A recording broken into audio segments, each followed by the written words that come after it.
கார்த்திகை தீபத் திருவிழாவை முன்னிட்டு திருவண்ணாமலையில் கிரிவலத்தில் பங்கேற்று மகாதீபம் ஏற்றும் நிகழ்வை ஆர்வத்துடன் கண்டு ரசித்த பக்தர்கள் தெரிவிக்கின்றனர். அதை இப்போது பார்க்கலாம்.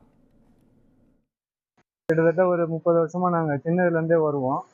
அப்போ கிரிவலம் எல்லாமே பார்த்துட்டு உள்ள பரண் தீபம்லாம் ஏற்றுவாங்க. எல்லாத்தையும் பார்ப்போம். கோபுர தரிசனமும் பார்ப்போம். எல்லாத்தையும் பார்த்துட்டு நல்லா சாமியை கும்பிட்டு மன நிம்மதியோட போவோம். இப்பயும் பார்த்தோம், எல்லா ஸ்டேட்லேருந்தும் எல்லாருமே வராங்க, வெளியூர்லேருந்து வராங்க. எங்களுக்குன்னு பிடிச்ச இதுன்னு பார்த்தீங்கன்னாக்கா வருஷாந்திரம் இந்த தீப திருவிழா தான். திருவண்ணாமலை தீப திருவிழா மன நிம்மதியோட சாமி கும்பிட்டு மன நிறைவோட செல்வோம். அதனால எங்கள் ஊர்லேயும் ஏகப்பட்ட பேர் பஸ்ஸில், வேனில், லாரியில் எல்லாத்துலேருந்து வருவாங்க. கார் கொண்டு வச்சுன்னு வருவாங்க.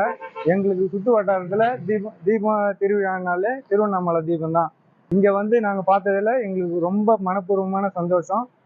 எல்லா ஸ்டேட்லேருந்து வராங்க. அவங்களும் பார்க்கறதுக்கு அண்ணாமலையார் கொடுப்பனை கொடுத்து எல்லாரையும் ஆசீர்வாதத்தோடு அனுப்புகிறாரு.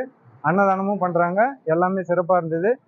எங்களோட வேண்டுதல் ஏதாவது கோரிக்கை வச்சு நாங்கள் வேண்டுதல் பண்ணின்னு போவோம். அது கண்டிப்பாக நடக்கும், நடந்தும் இருக்குது. அந்தமாரி நிறையா நடந்துருக்குது. அதனால் எங்களுக்கு விரும்பிய தெய்வமாக இதை விரும்பிய தெய்வம் இல்லை, எல்லாத்துக்குமே நல்லதுன்ற ஒரு குடும்பத்துக்கோ சரி, எல்லாத்துக்கும் உடல்நிலை சரி, எல்லாத்துக்குமே நல்லதுன்னு சொல்லிட்டு எங்களுக்கு ஒரு மன நிம்மதி கிடைக்கும், மன நிறைவு கிடைக்கும். அண்ணாமலையாரை நினச்சிக்கின்னு எப்பயுமே சிவசிவா சிவசிவான்னு சொல்லிட்டு வருவோம். அந்த சிவன் எங்களுக்கு அருள் புரிகிறாரு. நல்லபடியாக பார்த்தோம் சாமியை. நான் ஒரு 25-30 வருஷமா இங்கே வந்துட்டு இருக்கேன். திருவண்ணாமலைக்கு மகாதீபம் பரணதீபம் பார்க்கறதுக்காக வருவேன். நான் எப்பயுமே ரெகுலராக வர்றது. இப்போ இந்த தீபத்துக்கு பார்த்தீங்கன்னா நல்லா அரேஞ்ச்மெண்ட்லாம் பண்ணி வச்சிருந்தாங்க.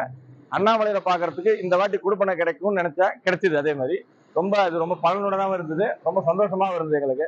நாங்கள் உள்ள போய் பார்ப்போமோ பார்க்க மாட்டோமோன்னு ஒரு மனசு கஷ்டத்துலேயே இருந்தோம். ஆனால் பார்த்துட்டோம், நல்லபடியாக தரிசனம் பண்ணோம். அது நல்லபடியாக நாங்கள் பார்த்தோம். பார்த்துட்டு இப்போ வெளியே வந்தோம். இப்போ முடிச்சிட்டோம். நாங்கள் ஈவினிங் ஒரு 5 மணிக்கு வந்தோம்.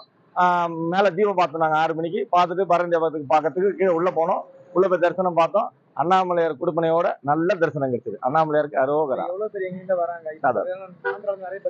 அதான் மற்ற பக்தர்கள்லாம் வெளியூர்ல இருந்து தான் வந்திருக்காங்க. பல ஸ்டேட்ல இருந்து வந்திருக்காங்க. கர்நாடகா, ஆந்திரால இருந்து தான் வந்திருக்காங்க. ஆனா அவங்களாலே பார்க்க முடிஞ்சா இல்லைன்னு தெரியல. ஆனா எல்லாரும் பார்த்தாங்க. எங்களுக்கு கொடுப்பனை கிடைச்சது இன்னைக்கு பார்த்தோம். அண்ணாமலையார் கொடுப்பனை இருந்தது எங்களுக்கு, அதனால கிடைச்சது. ரொம்ப சந்தோஷமா இருக்குது இந்த கேட்கறதுக்கு. ரொம்ப சந்தோஷமா. நன்றிங்க.